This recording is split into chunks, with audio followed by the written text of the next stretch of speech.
How to send a payment link on Revolut. In this video, I will tell you how to send a payment link on Revolut.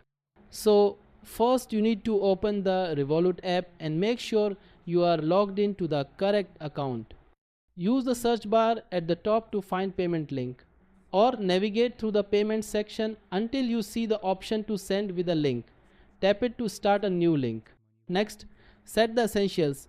Enter the amount you want to receive, choose the currency, and add a note if you want to remind the payer what the link is for. Depending on your region, you may be able to allow card payments from people who do not use Revolut, which makes it easier for anyone to pay you. Then generate the link. Revolut will create a unique link that represents the payment request.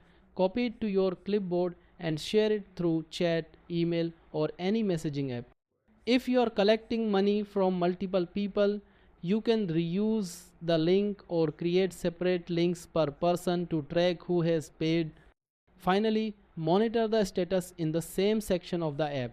You can view when a link is opened, when payment is initiated, and when it is completed. That's how you send a payment link on Revolut. Thanks for watching. If this helped, like and subscribe.